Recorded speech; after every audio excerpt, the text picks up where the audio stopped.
I mean, that play was developing weeks and weeks in advance. We were just itching to get that off the call sheet, and it just opened up beautifully. I mean, 8 can't be covered, especially on an option route.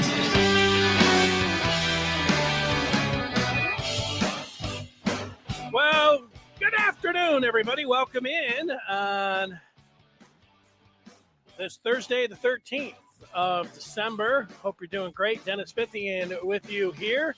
Maize and Blue Reviews. Good afternoon, Michigan football.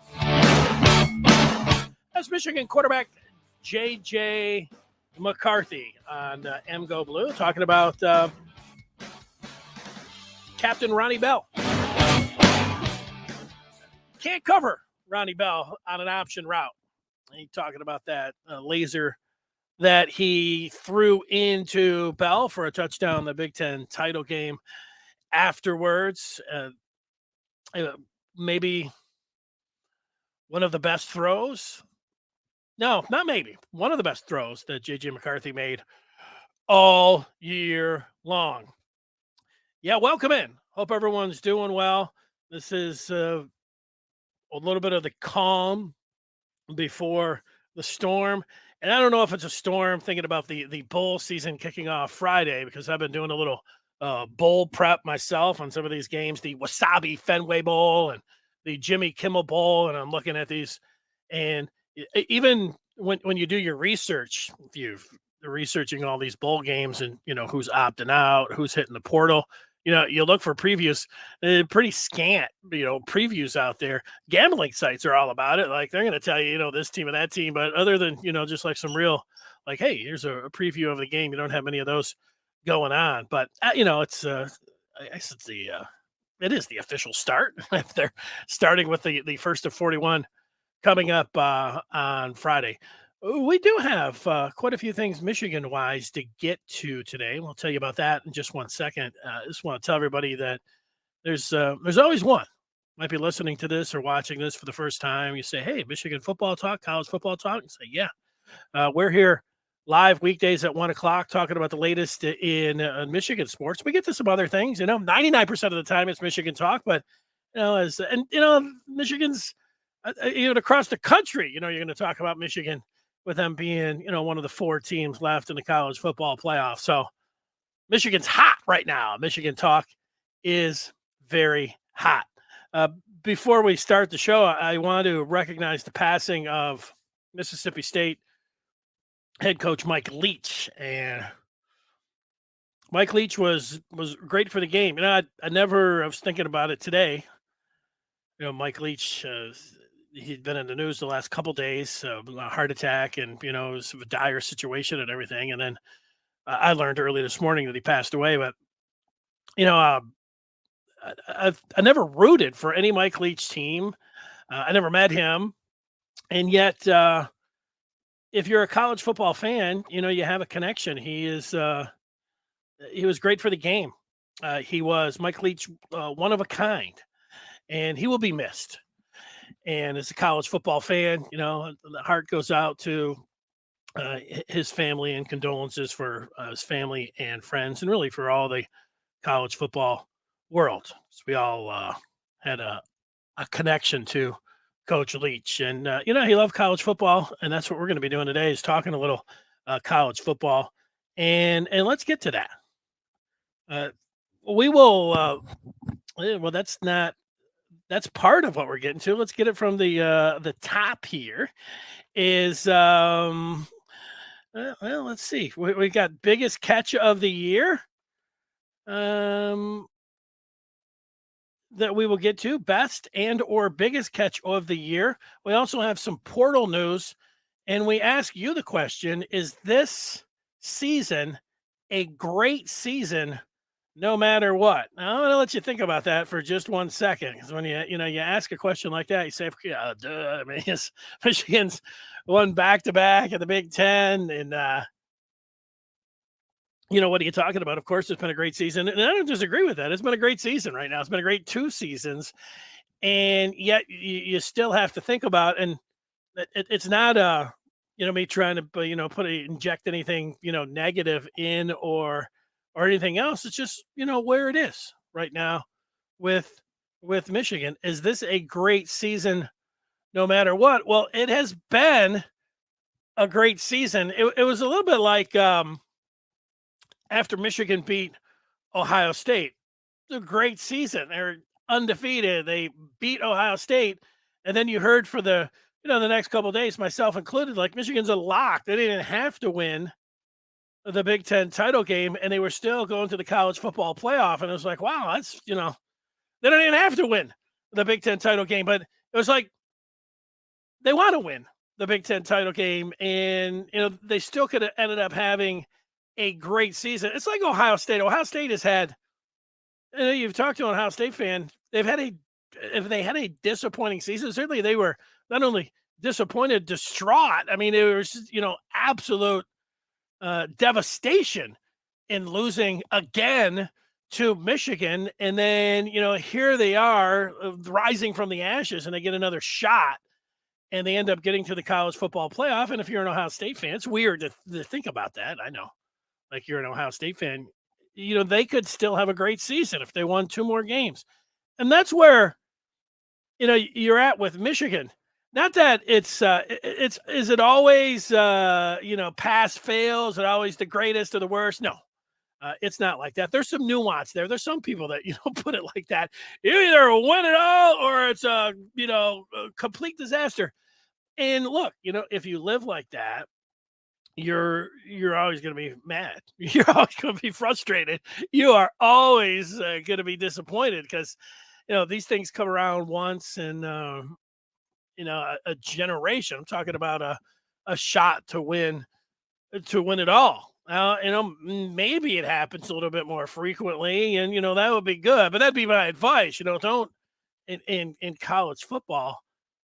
Think about if your team doesn't win it all, then it's a disaster. If you felt like that. Now, having said all that, I get to Michigan's next game. Like last year, it was, you don't want to say great. If it was a great season, the winning the Big Ten for the first time, that was great. And then just getting to the college football, winning in Indianapolis, validated, winning the Big Ten, validated that. And then just getting to the college football playoff, that was a sour taste, but it didn't last very long. And, maybe the day after, like, it was good or as great as it can get without winning it all. But now that we are sitting here and Michigan's back in the same position, I think we can adjust it a little bit because this has been the great season just like last year. And yet when you look at the semifinal this time around, Michigan's a big favorite. And if they would lose that game, you just think, and you probably haven't entertained the thought, and I haven't much either. I haven't thought about it much either. But if you do it for just a second, and you say, wow, Michigan had a great season. They won back-to-back, and then they went to the semifinal as a giant favorite, and then they dropped the game. How are you going to feel? Well, it was a great season that ended up disappointing. Now, if they beat TCU, and they're going to be 14-0, and they advance to the national championship game, I'm ready, at that point to feel like no matter what happens in the championship game, it has been a great season, unless maybe they play Ohio State. Do I have to factor? I guess I do. So I got to put a lot of different ifs and that's on it. So, this has been a great season. And if Michigan advances to the national championship game, I think it doesn't even matter, what happens there in the national championship game, unless Ohio State beats Georgia. And then I'm thinking that, Michigan should win the national championship. They will be, they might not be the favorite, but it's going to be pretty close. But that'll be my feeling where if they beat TCU and they're playing Georgia, they'll be an underdog. Maybe not a gigantic underdog, but are you going to sit there and say of course you want them to and, pour everything into it, but it will still have been a great season. Now that's a lot of talk here. Let me see if I can condense that all down, and then I'll read some of your feedback to see where you are at with it. No matter what happens in the semifinal, as I ask you the question, has this been a great season? My answer, yes. But they have to win the semifinal for it to continue to be a great season, or else it's going to be man, it was a great season and everything that you could possibly want, except that it was a disappointing end in the semifinal. And you don't want to hear that. You don't want to hear that. And remember Jim Harbaugh himself. And I was glad, if you've been listening to this, watching this podcast back to the summer, when Michigan went to Indianapolis for the Big Ten coaches meetings, and Jim Harbaugh stated Michigan's goals. You know, a lot of times coaches get up there and they'll say things like, "Well, we have a lot of team goals, but we're not just going to tell you about them. You know, we're going to keep those." And everybody's like, "Oh, okay, great." You know, but all coaches do that, so everybody's like, "Oh, okay." But that's not what Harbaugh did this year. Harbaugh says, "You know, here are our team goals." Everybody like, wait a second. He's going to tell us your team goals, and the team goals were beat Michigan State. I like that he put that on there. They accomplished that. Goal number 2 was to beat Ohio State. Boom. They did it. Harbaugh said that was one of the team goals. Goal 3, win the Big Ten. Give him another notch in his belt. Michigan did that. Wow. You know, Harbaugh has only stated 4 goals, and Michigan's already accomplished 3. What a job. His 4th goal, he said win the national championship. So Harbaugh, you know, has put it out there. Now, look, I say that, and like I just said, if Michigan beats TCU and they get in there and they go up against Georgia, you know, and they lose in the national championship game, yeah, it's going to be a little bit disappointing, but it's still, I could say, has been a great year. So that's how I feel about it. That's a lot of talk for what it's all about. You can say, just win them all. Let's just have some fun.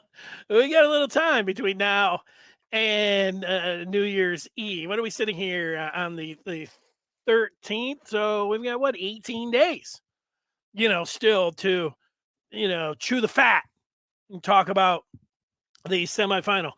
Here's some other things to think about coming up.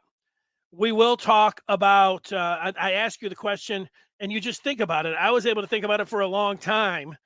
And so I was able to, you know, I think look at it because I looked at it a lot longer. I was able to really pinpoint what I thought was the best Michigan catch. I'm asking you the best and or biggest catch of the year for Michigan this year. I got both a best and a biggest. So I've got 2.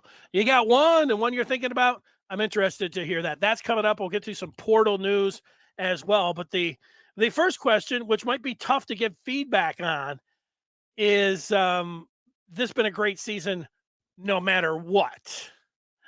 Let's get to it.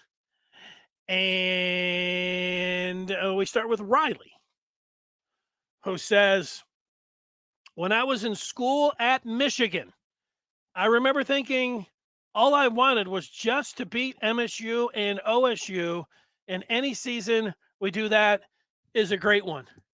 You know, Riley, when you say that, I don't know how old everyone is watching this, but when I was growing up, in the 70s and the 80s. It was a great time for Michigan football.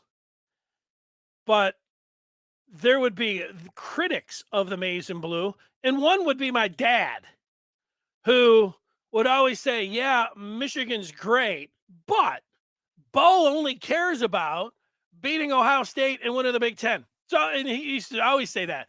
He goes out, he wants to get to the Rose Bowl, and I'm sure he wants to win that, but you know, he can't win the Rose Bowl, and you know, forget trying to win it all. You know, Bo is just focused in on, you know, beating Ohio State and winning the Big Ten. That was and my dad wasn't alone in that. That was what all of the critics said about Michigan, because you know, they won the Big Ten a lot. And then, you know, they would lose their bowl games, and then they didn't win any national championships, although they were really close in 71. Just think about it. In Bo's, third year, you know, they lost to Stanford by one little measly point. They could have been the national champs, and they wouldn't have had that narrative following Schembechler, for 21 years.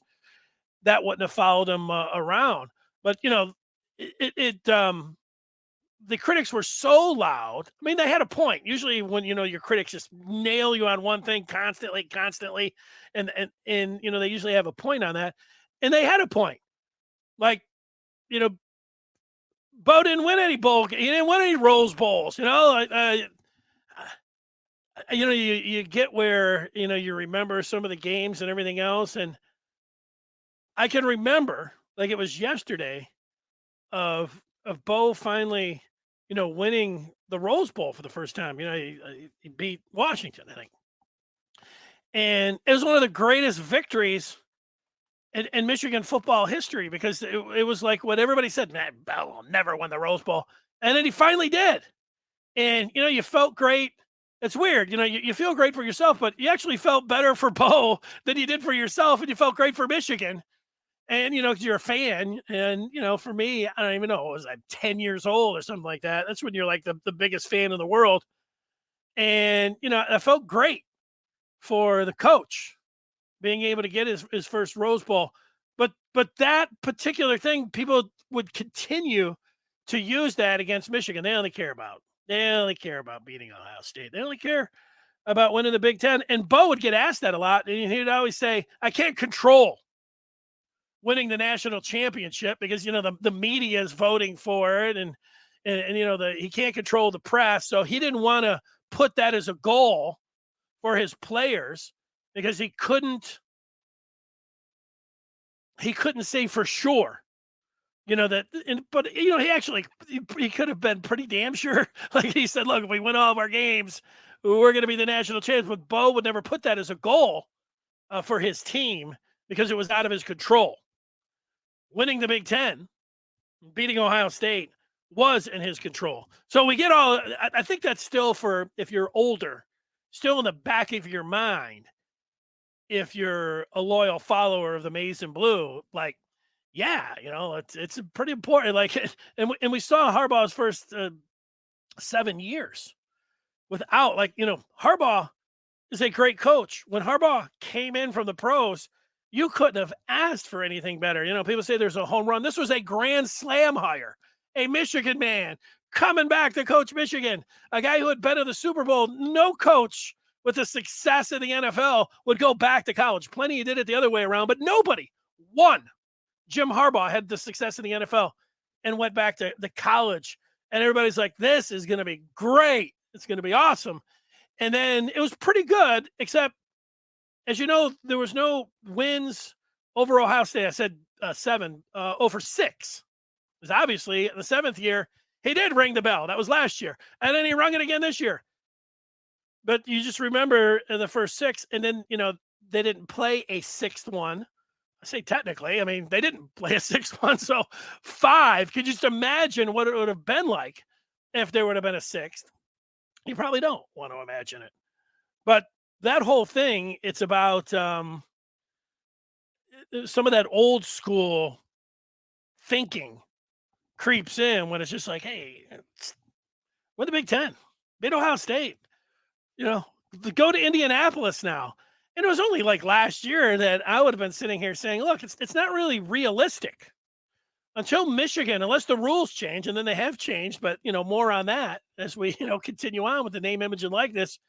I said it, certainly 2 years ago. It's like, if you can't recruit even close to Georgia and Alabama and Ohio State and, put Clemson in there, you really can't expect to win a national championship. It's just like the have and have nots. And Michigan, although they were really good and everything else, they just couldn't compete with those teams. But now here they are looking at 2 games. They're a heavy favorite in one. And, I feel like, they can compete with Georgia this year. So, I don't know. It changes. Yeah, it's always good to see Ohio State fans distraught. Eddie is not ready to call this a great season yet. Very good season, but not great. And we probably agree. I'm just saying, yeah, it's a 12-0 beat Ohio State, 13-0 win the Big Ten. It's been a great season. Now, the great season needs to continue by winning their next game, or then you have to say, well, was it really a great season? And then it ended in a real disappointment, however you want to put it. Eddie just nailing it down right here. Very good season, but not yet great. Rob saying, gotta beat TCU. Not a good look if we lost. Yeah, you're right. It won't be a good look. Forget how you think and how you feel. That's a weird thing to ask you. Forget your feelings. But you're right. You do factor in as you take stock in Michigan. Sure. You might feel, oh, this has been great. Look at the 2 years, man. Things are really promising. Oh man, I had so much fun, but they dropped a game, and you'll be like, oh, it was very good, but I guess I can't call it great or a great season. But it ended in a disappointment. However you want to look at it. But nationally, if Michigan were to lose, even locally, people will hammer Michigan, won't they? Won't they, Rob? People will hammer Jim Harbaugh for if Michigan gets tripped up in the semis. They had a bye to the championship game, and they kicked it. Oh, man. There's still some work to do. It's been great, but there's still some work to do. Mr. Martini, I'm mainly nervous because this next game is a bowl game. That's right. And Harbaugh does not have a good record in bowl games. He won his first one against Florida, and then he hadn't won one since. Lost to Florida State. I don't need to name them all. Bowl games, Mr. Martini, bowl games are weird. We wait like the season, and then you have to wait this extraordinarily long time, and then you get to watch a bowl game. And, the bowl games are weird because mostly you've already nowadays, you're either in the college football playoff, and yeah, it'd be nice to win a Rose Bowl or win a Citrus Bowl or whatever it is. But the feeling about going into the offseason on a win in a bowl game and a loss in a bowl game, the bitter taste of a loss in a bowl game lingers for a heck of a long time. Now, last year's, I have to admit, Martini, that the Orange Bowl, it didn't last that long. I was like, yeah, you wanted Michigan to win the Orange Bowl and all of that, but look what they accomplished, and it was easy to move on. The only other time for me, it was easy to move on from a loss was the first time that I ever went to the Rose Bowl. Sort of in the 2004 Rose Bowl. Michigan played USC. Matt Leinart, Mike Williams. That's who Pete Carroll had for his USC team. And Michigan lost that game. And I came to realize that, back in the day when it was just like, hey, you just want to get to the Rose Bowl because the Rose Bowl, it's just the iconic setting. Everything's just so perfect, out there. And, I went out there and, I never would have claimed to even had one bit of like for the Beach Boys. But I can remember going out there on January 1st, and seeing the mountains, and it was a little bit chilly, but it started warming up. And I went to this tailgate. It was a Michigan tailgate. And, the sun kind of broke out. And it was a little bit warm. I took my coat off and I sat down on the bleachers and I started playing some kind of Beach Boys song. And I was like, wow, this music's really resonating. This is awesome. And, they lost the game. But afterwards, I went to the beach. And then I went down to San Diego, and it was a lot warmer down there. Then I was out in the ocean. And then I was like, and you forget about it. That's why people that live in California, I understand why they're not big sports fans. Like, if you get the beach and you get the mountains over here and you get the beach over here, who cares? About anything else. You've got that. If you get the weather, you got the mountains, you got the ocean. But, right now, that's not what we're talking about. I hear you, Mr. Martini. I do hear you. Richard is already claiming that this is the best season already. see what Antoine has to say. He's a pretty, he's if people for the first time are going to hear what Antoine has to say, he's a pretty straightforward, like, hey, brass tacks, this is what has to happen. Antoine's saying, if I had to pick a team to lose to, it would be Georgia, even though it pains me to hear that. SEC crap. But I couldn't stomach losing to Ohio State or TCU. Antoine, I think, do I have a bell? I'm going to give you some kind of buzzer. I'm with you on that. No, you don't want to lose. You don't want to lose any of these games. I mean, we all start with that. Like, what are you talking about losing? Well, we're just talking about, the bowl season and the semifinal. And is it already a great season? We're doing it. We're just talking. We would like for the game in some ways to be tomorrow so we could just watch the game, or this weekend, we'd be excited to watch the football, but we have time to kill.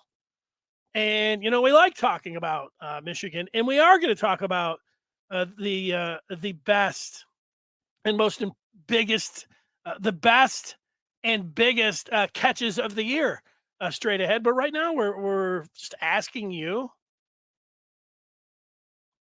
is it a great season no matter what? And Antoine says he couldn't stomach losing to Ohio State or TCU, but he could stomach losing to Georgia. Richard saying, let's all contribute to name, image, and likeness so we continue to be great. Interesting, Richard. I was looking at a breakdown on the Den, the Maize and Blue Review, and one of the alums on there was putting out just how many alumni that Michigan had. And he was putting out the money that would be realized if each alumni just gave $5, I think, a month, or maybe it was for a year. I forgot. But the number was the eye-popping. It was like, wow, look at that. And so, but of course, not every single alum is giving back, and not everybody's throwing into that NIL pot. And there's a lot of people that are like, I don't really have a lot of money to be throwing into any, any football players. And I think a lot of people hope I think mostly, and this is not giving anybody a free pass, and I hear what you're saying, Richard, but I think mostly people think, I want a bunch of rich people just to take care of it. That's what I think most people think. And, you might even have a pretty good, you might be pretty well off, but you still think that. You're like, yeah, I'm not, a millionaire or anything. So no, I'm not, I might not be contributing. I think most people feel like it's for the super wealthy to fund the football program. Rob has indicated that TCU just does not match up well with the blue. In my opinion, the offensive line is going to dominate. Yeah, I agree with that. Georgia is pretty good against the run. TCU is not. What's Michigan like to do? Run the football. We already know Ohio State's not a very good matchup. The way that Michigan punched them in the mouth and it exploded for all those massive plays against the Buckeyes at their place. So, yeah. I was looking at a mock draft today. And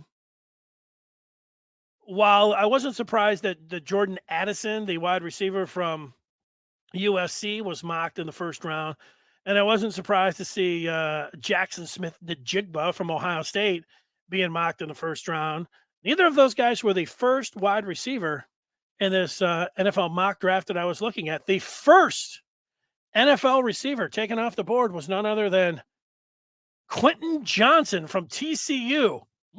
The 6'4" wideout who had 139 yards and a touchdown in the I don't know if he had a touchdown. I'd have to look. 139 yards and was routinely thrown to gigantic plays, and there were a lot of pass interferences that went his way. And they were talking about can go up and get it on anybody in the country. So Michigan dealing with a wide receiver, but I'm with you on that. This question: do we have sources to contribute to yet? I don't know what that means. You'll have to sources for what? Contribute to? Are you talking about name, image, and likeness? Do we have the resources, or do you want to know where you can contribute? Is that what you're talking about? I think so. Sometimes I don't get it. Wade says this team is so young that regardless of the playoffs, there's so much excitement. Yeah. Okay. All right. Dooney done. Definitely a great season no matter what. But last season, I was okay with losing to Georgia. I was just happy to be there. This year, not so much. It's different. Got to make the national championship game. Georgia didn't hurt that bad last year because they were an all-time team. Let's see. Here's the coach telling me to go check out the new recruits. Okay, I'll do that. The next games will all be difficult no matter the point spreads. I do think this team is up for the challenge. The next games will all be difficult no matter what the point spreads. I do think this team is up for the challenge. Yeah, I get it, Troy. Like, the easy way is just walk into these games and say, yeah, Michigan's a big favorite. They should beat TCU. And then, they'll be probably a little bit of an underdog if they played Ohio State. Probably, I don't know, 6, 7, 8 point underdog. At least as we're sitting here right now, taking on Georgia. You're right. You get to this point, championship games, everything out there, these teams landed on the line. You're right. I'm with you on that. Riley was there from 13 to 17. We never beat OSU and suffered the great 2015 loss to MSU. Ooh, sorry about that, Riley. That's when he was at Michigan. People forget Georgia blew out Bama a week later. Yeah, they were good. I want Michigan winning the Big Ten to feel normal and expected from now on. Yeah, well, I don't know if you ever wanted to, you want to feel like you have a chance at winning it. I don't know if you ever want to get accustomed to like, I'm expecting to always win the Big Ten, or that's always going to happen of getting to the college football playoff. I think you need to enjoy a championship and realize how hard they are to get. Michigan went 16 years between 2004 and last year, 21, finally winning one. It's like teams that get into the NCAA tournament. Like, I got a friend. I hate to bring Michigan State into this, but I'm going to. He's a big State fan. And you know how many Final Fours that Michigan State has been to under Tom Izzo. And, this was a few years ago, but, they won their first game. It was a tough one. And then they won their second game to get into the Sweet 16. I was like, man, those are, I was talking to him after the great weekend. I was like, man, it was a great weekend of college basketball. And I'm like, you must be pretty happy. He's like, I only care, I'm expecting to get to the Final Four. These games don't even matter. It's just, I was thinking, wow, you don't even care. It's, you become, I don't know if it's spoiled that way, but as long as you're enjoying the journey along the way, I can see, Antoine enjoys checking out the recruits. These guys are for 24. I should be grinding away. Should I be putting the film on here and breaking down the Michigan recruits that they're likely to get? Not this upcoming season, but for the following season right now? We'll have time to do that. I probably should. The people like recruiting more than they like anything. Some people, I don't know if Antoine's that way, like it more than the games. Richard talking about being 15-0. It will be such a great achievement, just winning.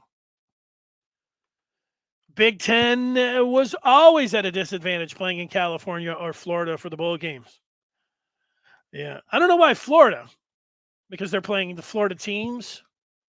I get California to travel. They're usually playing California teams. Probably exactly what you're talking about there. Let's hit a couple more here, and then we're going to get to the best and biggest catch of the year for Michigan. But we'll get some guys that have not participated yet. Get their thoughts up here about, has this already been a great season? scratch on my watch. Neil says, the problem with Michigan recruiting is if they don't get their act together, they're not going to be able to compete regularly with OSU and Georgia. Yeah, I think everybody hears that, and that is something. There's always something, right? Andres, Big Ten is traditionally bad in bowls. Both Michigan and OSU have losing bowl records. Yeah, well, that's it. Mark is, I said it, Mark.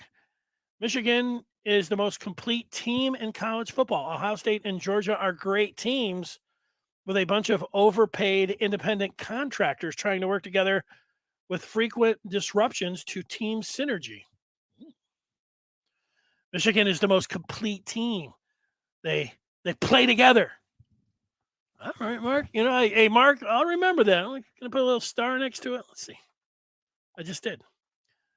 If we can, I could take that screenshot. They win it. I've been taking screenshots here and there. Let me make sure I try to look good for it. All right. Cheese. I really like that smell. All right. Best and biggest is what we're talking about. Catches of the season. I think we got everybody in there. Now, Mike. Beating Ohio is always great, but losing to TCU would be disappointing. Yeah. I'm with you, Mike. I think that we are all on the same page.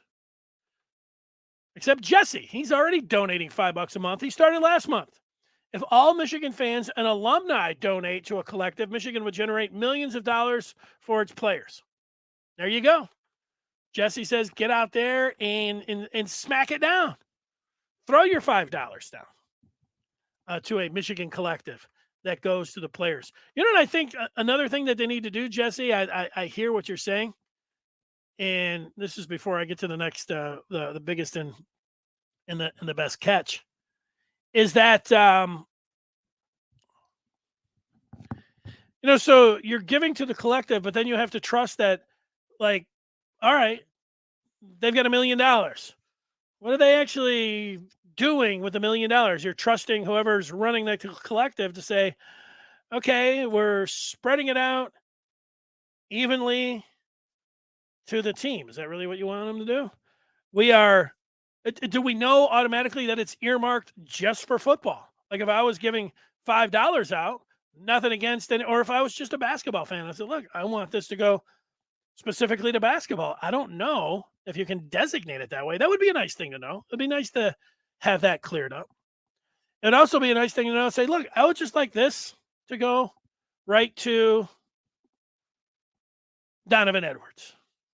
I want him to get the money. I want this to go right to, I don't think you can do that because then you're getting into like, maybe you have too much power.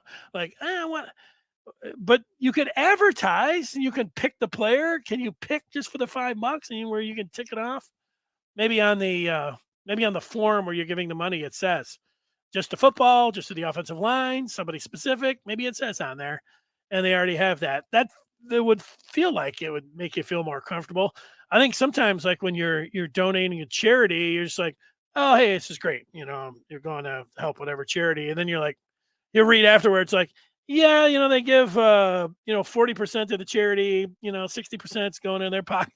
Wait a second, what's going on here when it comes down to that? All right.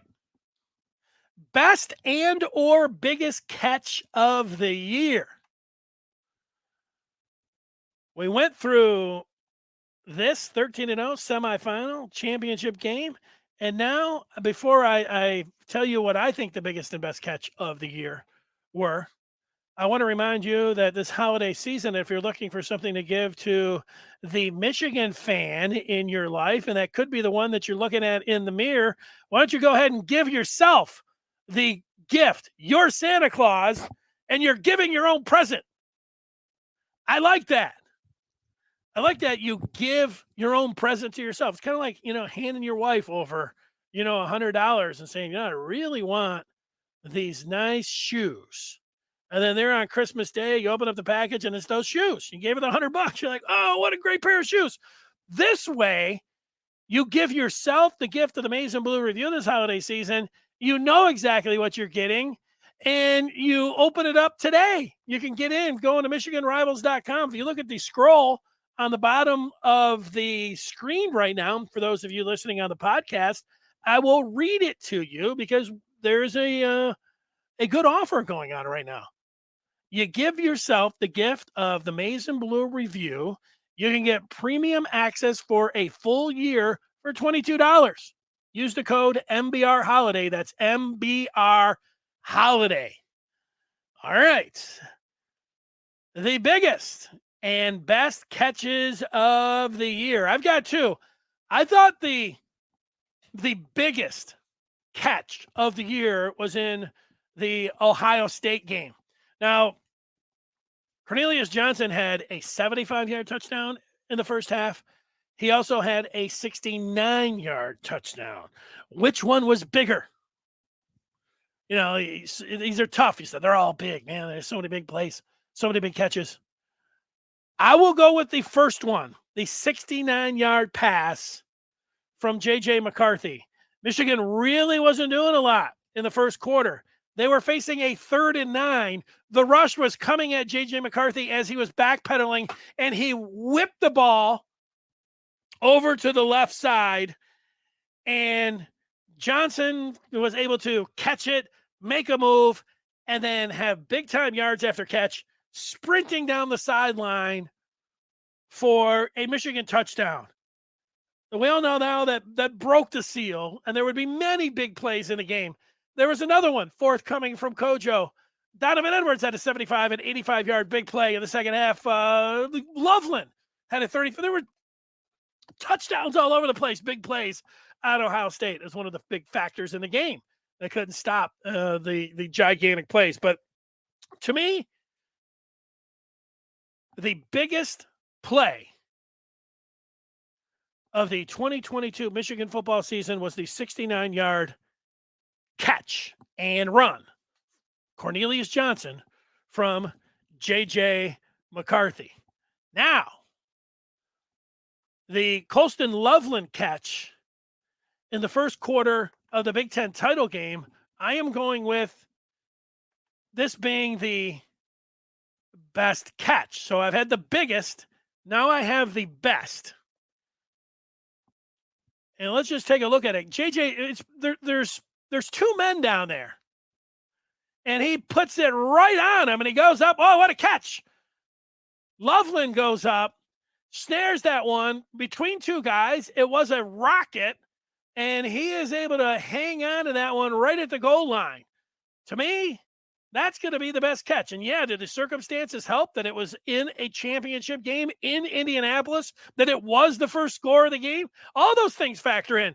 Here's a good look at it. He goes up. Oh, it was a good throw, and it was a great catch. Touchdown, Michigan. Look at this guy down here. I don't know who he is. He liked it too. He's like, woo. Oh, yeah, Loveland, the freshman. Michigan needs to go back to Idaho. Cooling him off. Gonna take a look at it one more time. Let's go. McCarthy fakes up the middle, fakes again, now throws it under the goal line. Loveland goes up, snares it at the goal line. Touchdown, Michigan. That. Colston Loveland with the TD. Yeah, it was a little disheartening for Purdue. No doubt about it. Wow. Great catch. Great throw. So for me, go over it again. Let's go over it again. I repeat myself. The best catch of the year, Colston Loveland, 25-yard pass from J.J. McCarthy in the Big Ten title game against Purdue. The biggest, Kojo, 69-yard pass from J.J. McCarthy against Ohio State. Those are the best and biggest to me. Now, what do you have? How about we go to Tim, who is bringing up an important, this is to stay undefeated. This was for Michigan to continue against Illinois on a 4th down, the catch that Brett Bielema hated because it was a a pass interference on Michigan, but Isaiah Gash, number 41, makes the catch over on the sideline after he had dropped one down there by the goal line earlier, but he came back and was able to haul that one in. You know what, Tim? That was a big catch. I'm not going to dispute that one. This is it. Like, we start having to rank them and get a top 10 list. I'm going to get my, get my notebook, but my notebook is down on the ground. So I'm going to look for another notebook. Do I have another notebook? I probably do. Or I'll just get this one. Let's get this one. There we go. There it is. Good job, Tim. Gash. I got it down. You know, let's look for some other ones about biggest and best catches. These guys are talking name, image, and likeness up there. Here's somebody talking 5 stars. Lyle Knight, Ronnie Bell, TD against Maryland. You know what, Lyle? I'm going to have to go back and I'm going to have to look and see if I can remember that one right off the top of my head. What if I put, let me see if I check the tape this way. I might be able to talk amongst yourselves. I might be able to pull it up right here. For some reason, that one's not coming to my mind. You're saying against Maryland. That was 34-27. Let's see if it's in the highlight package here. Blake Corum taking it to the house. Michigan picks off Talia. Talia finds a play. Roman Wilson snags a TV to give Michigan a double-digit lead. Blake Corum. It did not make the highlight package. Are you thinking about Roman Wilson? Or are you thinking about a different game? Let's see here. Yes. Ronnie Bell did not score a touchdown. That's why I can't remember it. Against Maryland. So maybe you're thinking of another game, Lyle. That's what we'll look for. Another one.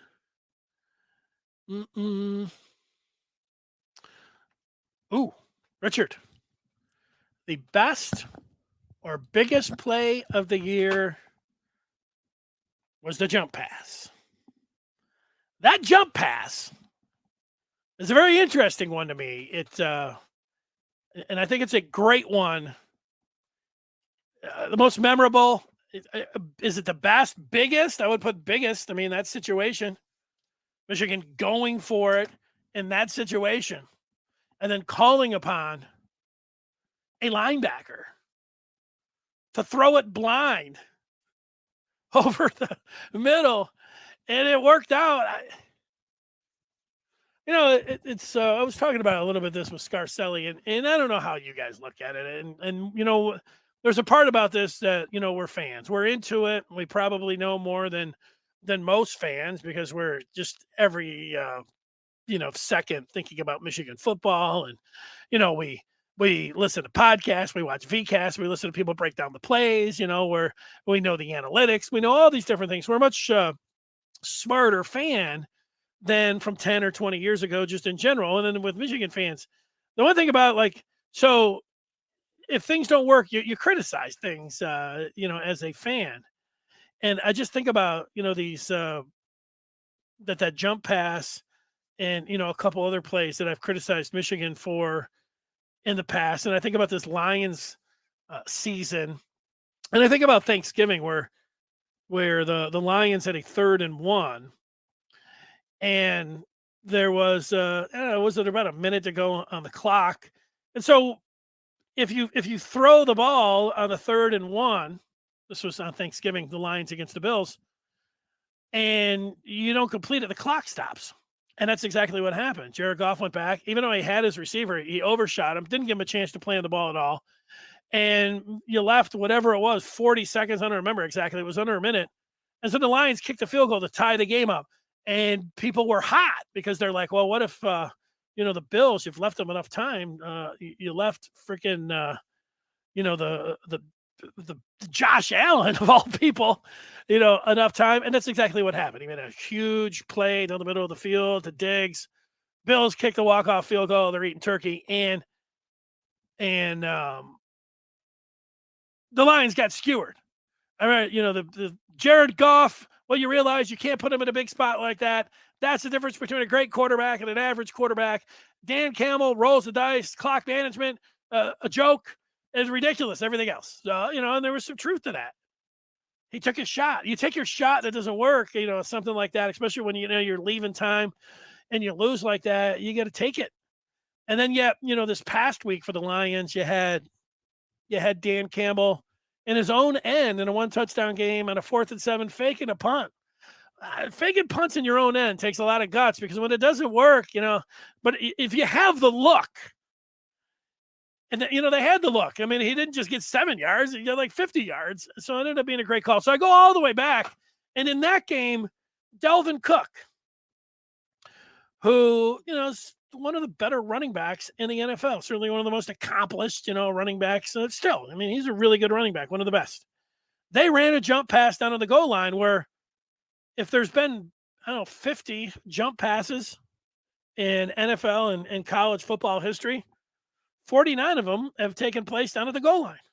The only one that I ever remember taking place anywhere else was against Ohio State with Kalel Mullings, a linebacker, throwing it. And it still is just so wild to me that Michigan would put that play in. Because if it doesn't work, you say, is that really... Like, what are the chances that even comes close to working? You're putting a guy that works with the defense all year long, and you're putting him in that spot. And he even said that he couldn't see, he was blind, throwing it up there, throwing it to a spot. That seemed like a very low probability of working. And that's what, you get Dalvin Cook, you get a stutter in there. You get the ball, can get knocked away really easy. You're jumping up. I mean, how many quarterbacks, when they throw the ball, you know why the quarterbacks don't run around and jump up and throw the ball? Because it's really hard to throw a football when you don't have your feet set.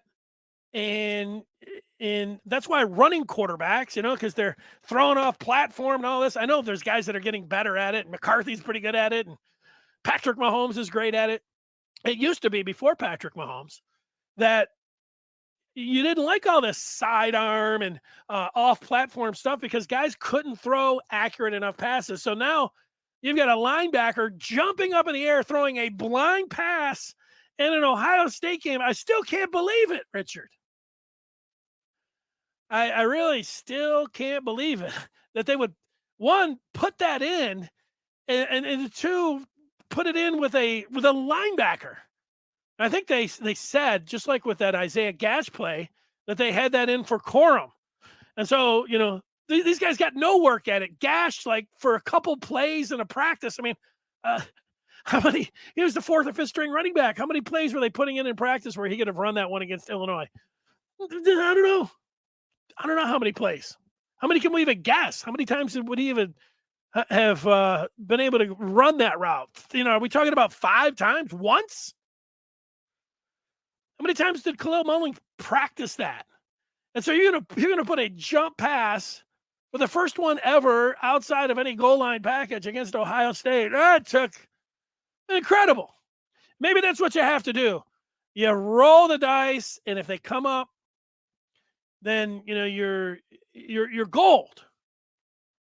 But what I try to think of is like I get with the Lions, even in their own end. I mean, it's a huge gamble, but you have the look.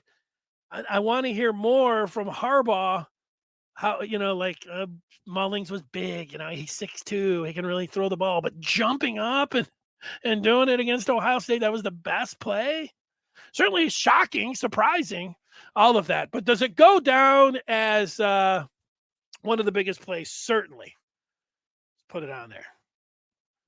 Doesn't matter. Anybody wants to get me talking for 5 minutes, start mentioning the jump pass in the Ohio State game. Antoine, did he like the jump pass? Michigan's a power running team. That's why it was so effective. And they know that Jim Harbaugh is super conservative. Yeah, they're expecting. And then earlier in the game, what did they do, Antoine? They ran it right up the middle with Mullings on a was it a 4th and 1 that time, or was it a 3rd and 1? I forget. Or down at the goal line. He's the short yardage back. Yeah, everybody in the stadium, everybody watching on TV, all knew that it was going to be a handoff. Certainly wasn't going to be a jump pass by the linebacker. Yeah, I mean, it worked because of that, and Michigan got lucky. I'm going to say that. I would not. I don't want them putting that in. I want, even if it's just a prize, I want kind of a higher percentage type play than that. It's hard arguing against plays that work. But in this case, I would say, like, if there was going to be any kind of other play like that, like, sure, hand the ball off to Mozzie Smith and let him throw a transcontinental.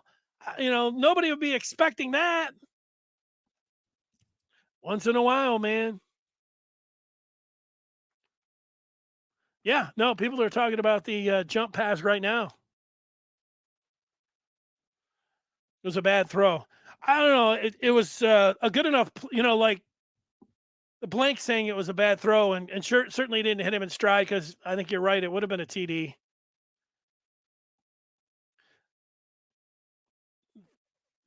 There were, you could complete the pass and get the first down. You could complete it and get a touchdown. Like, those are the two things that would have been positive, and one of them happened. They got it. And it'll live forever in Michigan lore. There are about 50 things that I could think of that could go wrong with a play like that.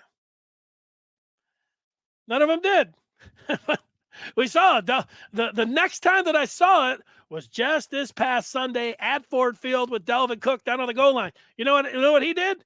He got the ball knocked out of his hand and he fumbled it. Can you imagine Michigan doing that? What you guys would all be saying? Why on earth would you ever even think about doing that? Antoine would be over here. Michigan got too cute. Now he likes it. I'm just kidding.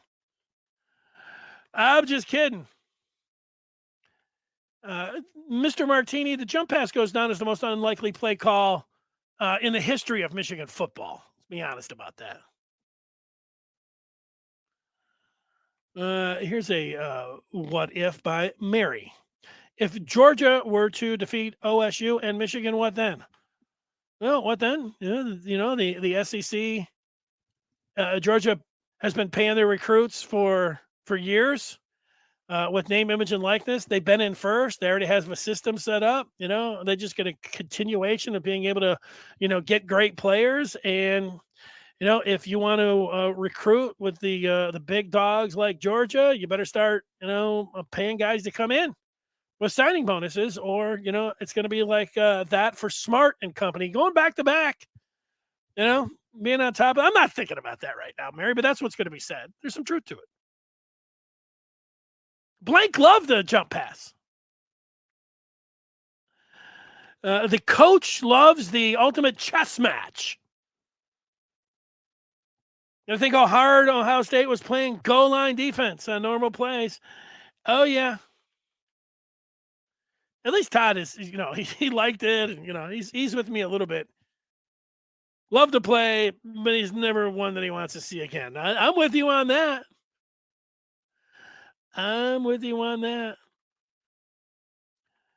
When your receiver is open by 20 yards, it's a very high percentage play. Yeah, if you can get him the ball, but when you're asking a guy who plays linebacker to be a quarterback, and not only be a quarterback, be one that's going to jump and then throw the ball. The Michigan, you're like, sure, like you win the lottery, you say, yeah, well, look at, I played, I won.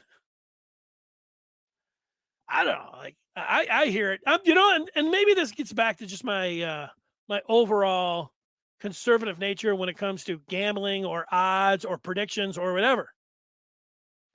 I like playing Texas Hold'em. You know how many times that, the worst hand that you can get is a 2 and a 7 offsuit.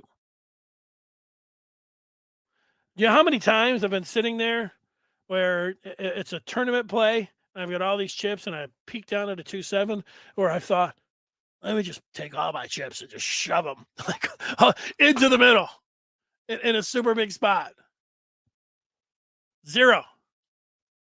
I've never thought about it. That's what Jim Harbaugh decided that he was going to do.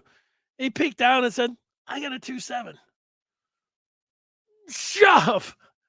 And yeah, the other guy was in there, was like the best starting hand. He had a big ace and a big king. It was like, I have you dominated. And Jim Harbaugh caught it too with the last card. Woo! What a smart play. I don't know. I'm happy it worked. I am. I don't know. Is Mary the Georgia fan? No, doesn't Georgia, of all of you guys are the defending champs? You had a walk on in Stenson Bennett the fifth. Get a lifetime achievement award to go to New York for the Heisman Trophy ceremony. And you're telling me you don't have enough dog VCast or podcast to go down there, or you got to come in there and show up on this one, Mary? Come on.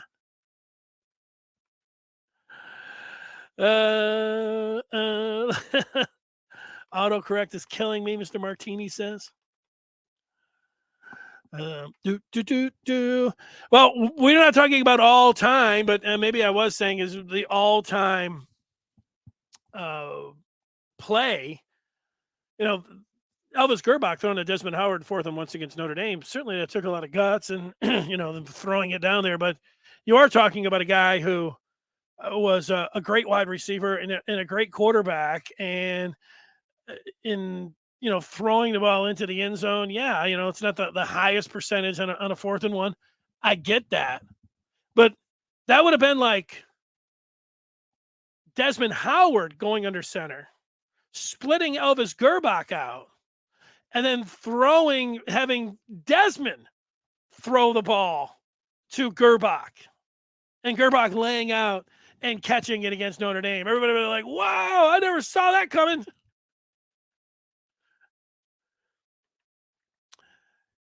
Morris is, I'll give it to you like in coaching terms. He, he's getting better every day.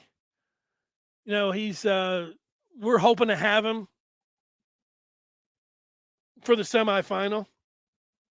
Look, he played against Ohio State, and so he's got all of that time. I think he's going to play. Is he going to be 100%? I'm not really sure about that part. In a lot of this, like, I want insider information. Look, some of these, not all of the insiders, they get concrete information and they go with it. But some of these, like, here's the truth to that. Mike Morris is coming back. How much is he able to practice right now, go through full practices, participate right now? I would imagine that they're taking it easy with him right now and seeing how it responds. And then, when he gets out to Arizona game week, he ramps it up a little bit, and you got to see how it responds. I would say that, he's working towards, and the momentum is towards him playing right now. And if I had to guess that he would play, but we don't know how this looks with, the plan that he has. I have not heard that, he's just 100% go. He's all set. He's working back from that injury late in the season. He was able to get it go, which is a positive sign. He said, remember right after the game where he was in there late against Nebraska that people criticized him for, not me. But, he said, I was going to be good to go against Illinois, and then he didn't play. Oh, and then, he was just out there in a limited capacity against Ohio State. It's one of the big surprises.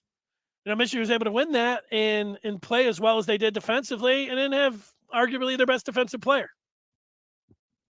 Status, I would say probable. How about that?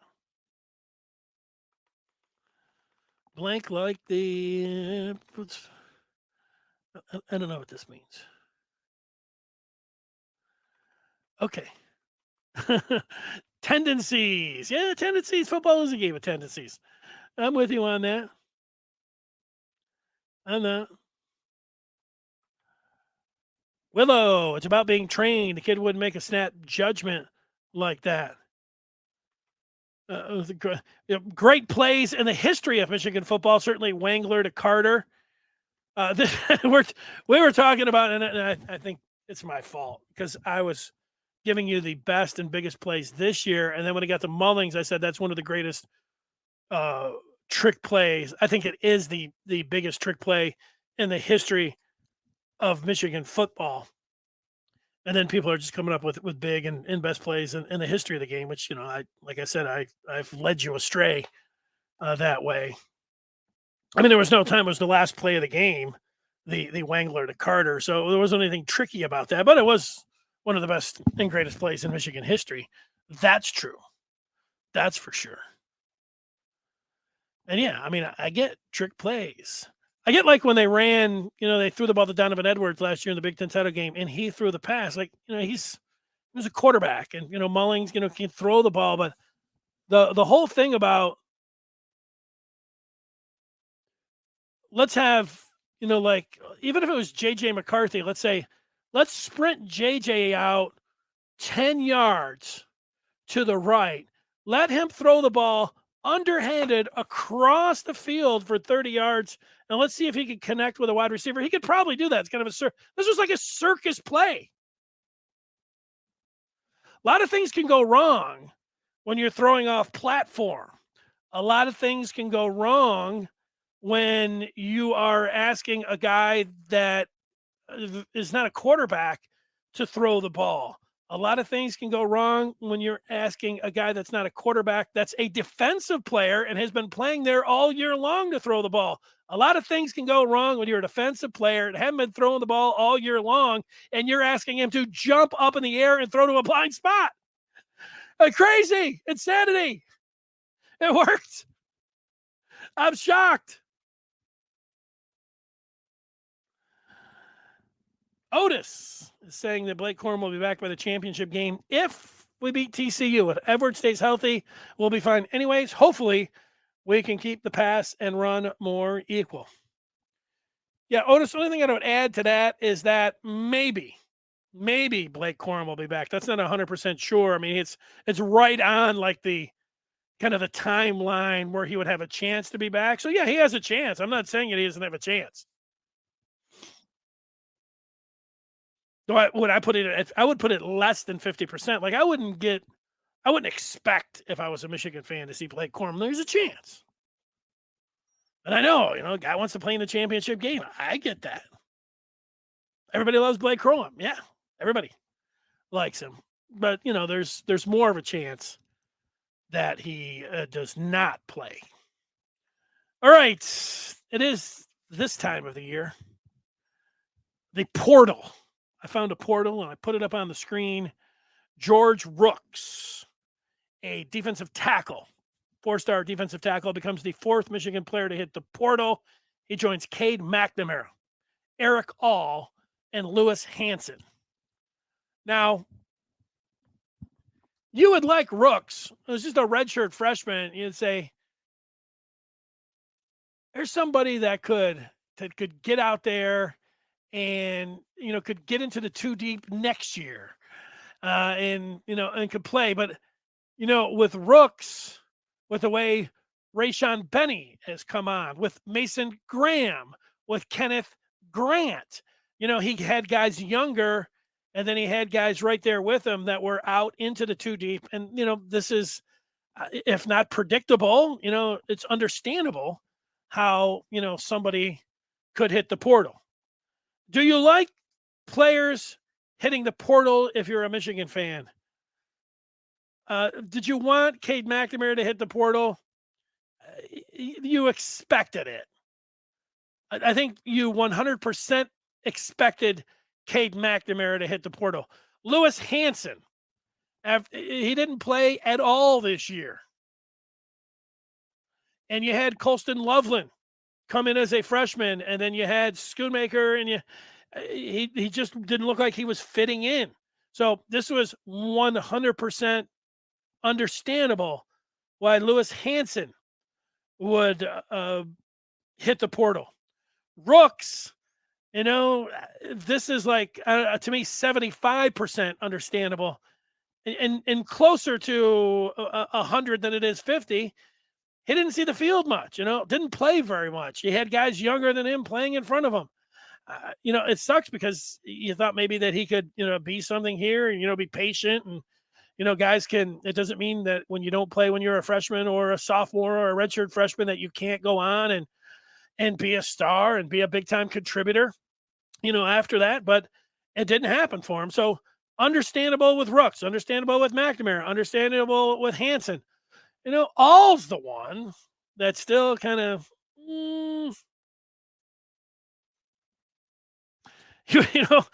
All I just think of, and I know, he's friends with McNamara. He didn't like, maybe some of the advice that he was getting medically, and then he, was hearing some different things. Well, whatever, he's gone. He gone.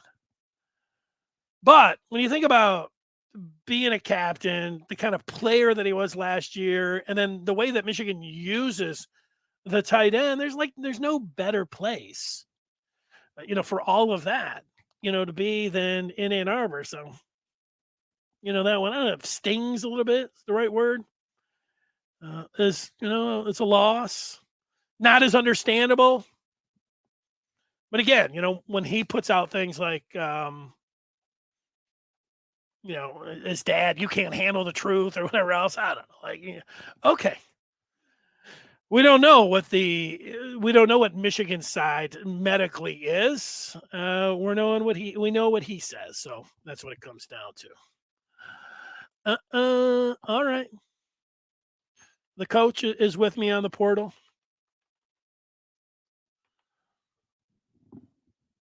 Todd saying it all must have, heard those footsteps from Loveland. No, I think it had to do with, I don't think it's that. I think it's what he had to say about, medical opinions. And hey, listening to me, listening to, Michigan's side of this, Michigan's side will be like, yeah, we were cautious. We trust our medical personnel. All side is I was getting, the different advice and, getting different opinions. And so those things got to match up. And if they don't, you can understand why people would leave, even if you don't like it.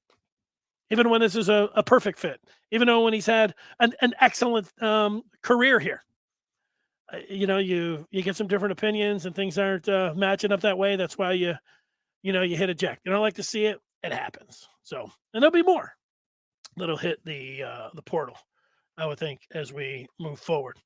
We're moving forward to tomorrow, which will be midweek. We'll come back with more Michigan football topics to discuss with you. I want to remind everybody again that we are running this special on Maize and Blue Review. You get that premium access for a full year, $22. Use the code MBR Holiday. Go to michigan.rivals.com. We will see you there on the Den. Tomorrow, we will see you here at 1 o'clock. Thanks for pushing the like button if you're watching this. If you rate or subscribe, certainly if you leave a comment, whatever podcast that you're listening to, I owe you if you do that. I look for those. You tell me if you have left a comment, because then I can tell you on this particular broadcast that I want to thank you for doing that. So thanks for all of that. Till tomorrow. Everybody have a great day. Bye. See you.